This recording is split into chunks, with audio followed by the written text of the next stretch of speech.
Muy buenas noches, muchísimas gracias por el espacio que nos permite precisamente la organización y que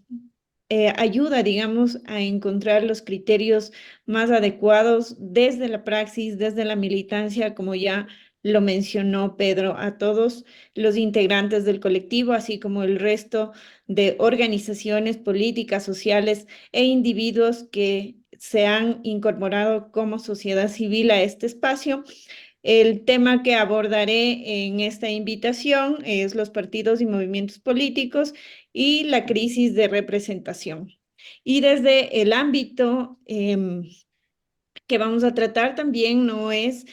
solo desde la academia o los análisis o los estudios que se han hecho en referencia a la representatividad o a la representación, sino que más bien también vamos a recoger varios de los elementos de la sociedad civil y las organizaciones que han ido incorporando durante este proceso que hemos visto en las últimas elecciones, y por eso es importante para nosotros que desde nuestra perspectiva social entendamos la representatividad y la representación. Enmarcado esto entre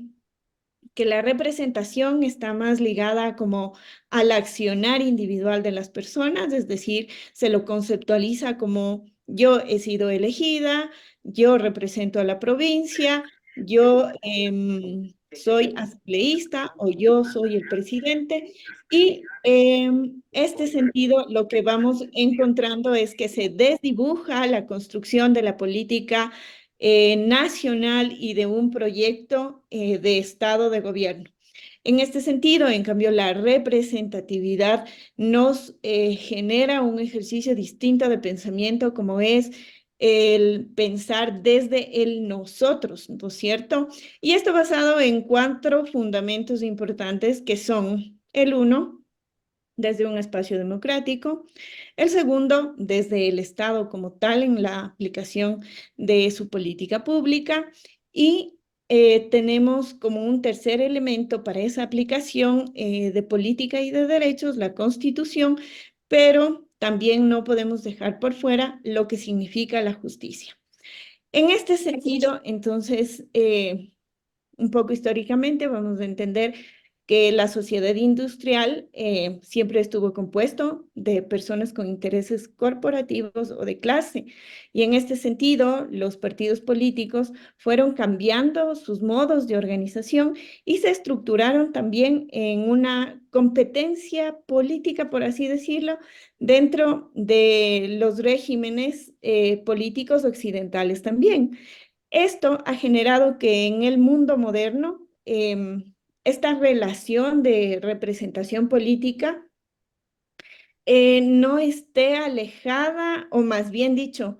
no permita que exista por sí decirlo, una democracia sin partidos políticos. Es decir, definitivamente nosotros, ya lo mencionaba nuestro compañero Pedro, estamos en un momento que es electoral, vamos hacia una contienda electoral, y en ese sentido requerimos una representación política en ese sentido, ¿no es cierto? Pero también hay que entender esta representatividad a qué responde, es decir, en realidad responde a un sistema democrático o sus representantes han cambiado el interés particular, como lo fue o como se comprueba a través del gobierno de Lazo, beneficiando a élites como la banca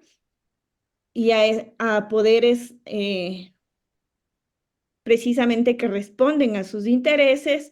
en el caso de Novoa, con la eliminación de impuestos y normando a través de la legislación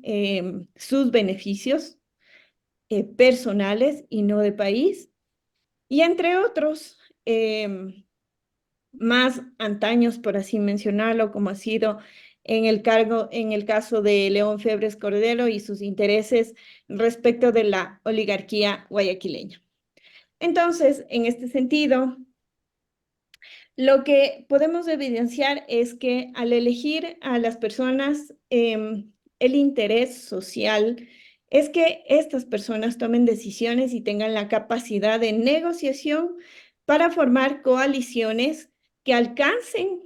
a defender los derechos de las mayorías. Sin embargo, actualmente las políticas de los partidos han respondido a plataformas y a disciplinas partidistas, que esto lo que nos ha generado es una desconexión con la sociedad frente a un programa de gobierno o a un proyecto político de las masas. Entendiendo entonces que es necesaria la existencia de los partidos políticos y que es inevitable en una contienda electoral, la intención de este conversatorio sí debe responder a en qué se ha convertido el partido o los partidos políticos de nuestro país. Son una maquinaria o el vehículo que permite exclusivamente, digamos, servirse de este vehículo para que sus afiliados o quienes tengan interés de llegar a un espacio de elección popular se conviertan nuevamente en un poder oligárquico. Toda vez que la historia nos dice que antes quien podía ser elegible era quien tenía la capacidad precisamente económica o pertenecía a un estatus que lo colocaba en un lugar diferente de la población o del obrero. Cuando evolucionó la democracia, vimos que definitivamente cualquier persona tenía la posibilidad de elegir y ser elegido, pero en la praxis posiblemente esta teoría sigue siendo una falacia cuando encontramos que incluso no desde los mismos partidos políticos tenemos el candidato porque no hay un proceso de formación de líderes políticos, sino que al contrario, el candidato que responde a una élite escoge el partido en el que quiere participar, financiar y sus intereses, aunque aparenten una democracia en la elección, ya están decididos y ya responden a estos grupos oligárquicos. En ese sentido, entonces, se puede evidenciar una manipulación o un dominio del electorado y la articulación definitivamente con la sociedad desaparece. Entonces, la negociación, el financiamiento de candidaturas, definitivamente lo que le deja es un saldo en contra para la aplicación de una política estatal con un plan de gobierno a futuro y no coyuntural ni, digamos, de un periodo de gobierno. Ahora, decimos, claro, ¿cómo esto puede cambiar en la realidad, en la praxis para la sociedad? Pues solo un partido que realmente sea de masas y que tenga además una formación política sólida respecto de sus principios y que responda efectivamente a la clase obrera y que extraiga de ahí los líderes que se presenten como candidatos. Ustedes podrán evidenciar en muchos de los casos, es una queja permanente de que si bien es cierto, lo que existe en los liderazgos son popularidad y claro, como los números cuentan para una elección popular, entonces tenemos al candidato. No sabemos si en realidad es el candidato idóneo o no para el espacio que queremos defender como un principio integral de estos derechos que en ciertas ocasiones ya hemos sido sujetos de vulneración. Ahora, el papel más importante de un político posiblemente no es ser el líder, pero sí es la representación, la negociación entre las organizaciones o los grupos sociales en conflicto, porque si bien es cierto, no vamos a coincidir todas las organizaciones políticas por la naturaleza propia de su creación y la defensa de sus derechos. Sin embargo, como para ejemplificar esta teoría, cuando nosotros hablamos del FUT, entonces planteamos que en efecto su rol es la defensa de los trabajadores, pero mi pregunta es, y estamos defendiendo el derecho del trabajo, o solo los trabajadores que están afiliados, o solo los trabajadores que se han quedado en el desempleo y que responden a esa organización política, o en efecto estamos tratando de dimensionar la problemática que existe en el país respecto del derecho laboral. Es así que entonces, ¿dónde está la masa crítica que puede sentirse representada por esa elección y defender una política pública que ahora lo estamos viendo es regresiva en los derechos de las personas respecto del derecho laboral? Entonces, en este sentido, desde la autocrítica, claro, la representatividad para nosotros es tan importante como entender que la izquierda y el progresismo no puede estar a la defensiva y mucho menos puede estar mirando en aristas diferentes, porque las coincidencias en los principios ideológicos y en la política como programa definitivamente nos une. Y en ese sentido, no podemos tampoco confiarnos de procesos en que numéricamente podemos hablar de porcentajes de una posición política firme que marca la historia en las elecciones, pero que no es suficiente para tener la consolidación fuerte que requiere tener también gobernanza y gobernabilidad. Entonces, en ese sentido, corresponde, digo yo, a todos los espacios y a todas las confluencias de las organizaciones políticas, de los movimientos sociales, realmente hacer una alianza, como lo habíamos mencionado, donde ganar las elecciones no sea exclusivamente ganar el poder desde una autoridad débil o de sumisión hacia los líderes o hacia los sectores que logran ese espacio, sino más bien una renovación, un carácter colectivo con los principios democráticos a los cuales nos debemos y se deben los,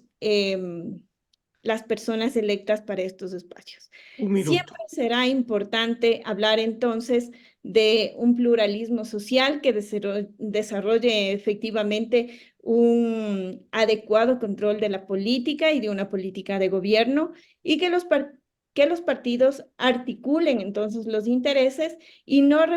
y en este caso representen a sus votantes y no estén representando a élites o a los líderes que conducen un partido político. Actualmente la representación política también está vinculada mucho a la política económica, y la capacidad de incidencia de la comunicación y las redes, así como de los medios tradicionales, siguen siendo los intereses específicos para controlar el aparato de gobierno y las elecciones que, digamos, en eso se ha especializado mucho la derecha y entonces las vuelve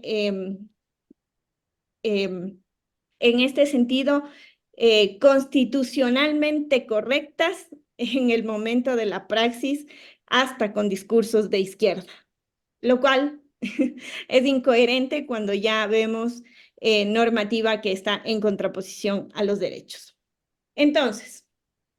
el creer que los partidos políticos sean manifestaciones de las divisiones sociales es un error para la izquierda y los sectores progresistas. Si bien es cierto, tenemos diferentes elementos o derechos por los que estamos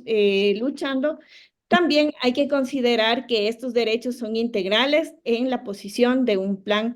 estratégico para lo que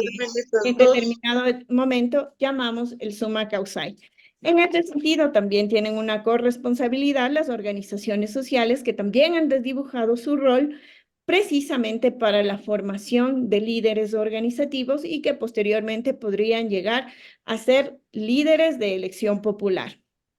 La academia, por otra parte, nos queda debiendo mucho al Ecuador en términos de qué ejercicios de autocriticidad se ha realizado y cómo las manifestaciones de los otros sectores también se ven vinculados a realmente analizar lo que corresponde a una representatividad adecuada. Hasta ahí voy un poco a establecer